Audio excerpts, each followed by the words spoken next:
The special election for the county's council at-large seat is less than 3 weeks away.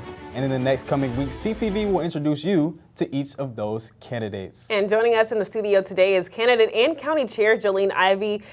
Ms. Ivey, thanks so much for joining us. Thank you so much for having me. I appreciate it. Yes. So you already sit on the council. Why are you now throwing your hat in the race for the at-large seat? Whoever gets this seat should be somebody who's got a deep knowledge of the county, of our budget, of the challenges that we face, and some possible solutions. This could be conceivably a seat that someone sits in for the next 10 years. I don't think it makes sense to let somebody get there who needs to figure things out about the whole county. It's one thing to come in and learn your district, but if you don't know the whole county already, you're really starting at a disadvantage. Absolutely. Chair Ivey, thank you again for joining us.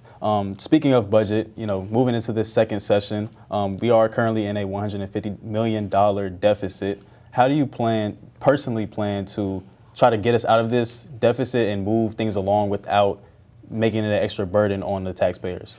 Absolutely, because our taxes, our property taxes, are already too high. So there's no way that we would revisit that issue, at least not as long as I'm on the council.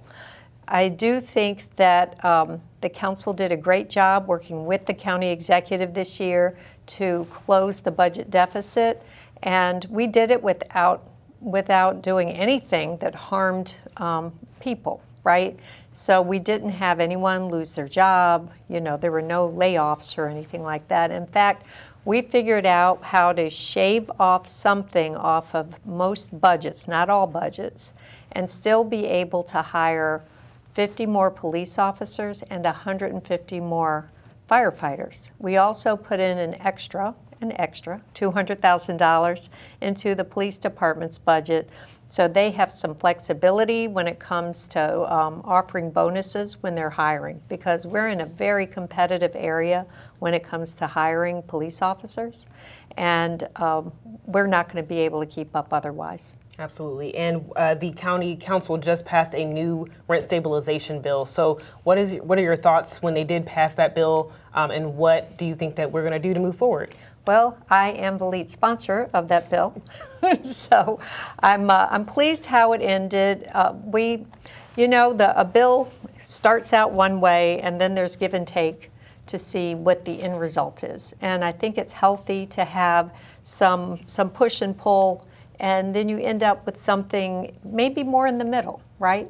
And I think that's what we just experienced. So during the pandemic, I was the lead sponsor of the original 3% cap to just get us through some really tough times. There were some landlords, not all, I want to be clear, but some landlords were so egregious in how they were jacking up rents and mistreating people. We just had to do something at that moment because it was the pandemic and things were just insane. So we did put the 3% cap on that year. And like I said, I was the lead sponsor for that. The council passed another 3% temporary cap about a year and a half ago.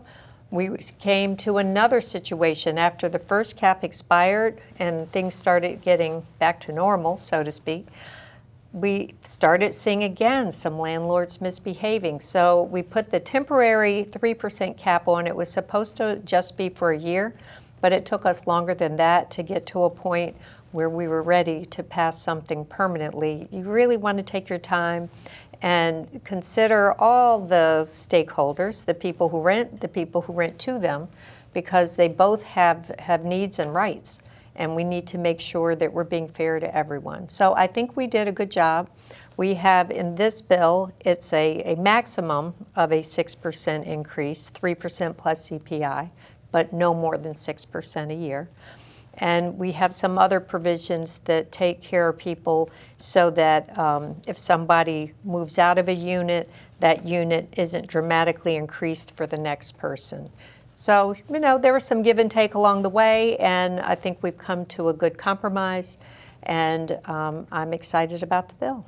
So quickly before we have to go, I want to pivot to an issue that a lot of people in the county are talking about, crime, and especially youth in the county who are committing crime. Quickly, can you please tell us how you plan to try to solve some of these issues with crime within the county. You know, that's such an important issue, and I have been in conversation already with some police officers.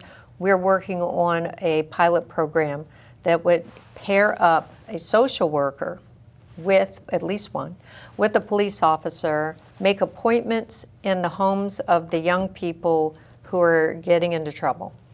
A lot of times the parents don't know how bad things are. They don't realize that their child is carrying a gun, for example, but the police know, and they've got a list of people. It's only about 100 in the county who are really causing problems. Most of our young people are doing well, but for the ones who aren't, it makes it unsafe for all of us. So by meeting with the young people, with their families, that's really important, because the parents are just such a critical part of the answer to this problem. And parents need to be engaged, and they need to know what situation their child is in, and then to know what resources are available from the county to be able to get the child back on track. So we're excited about the ideas, and we're working on it, and I look forward to it actually launching. Awesome. Well, thank you so much for joining us today. Thank you. Really appreciate it. Thank you. Appreciate you. All right, make sure you tune in Monday as we introduce another candidate, Jonathan White.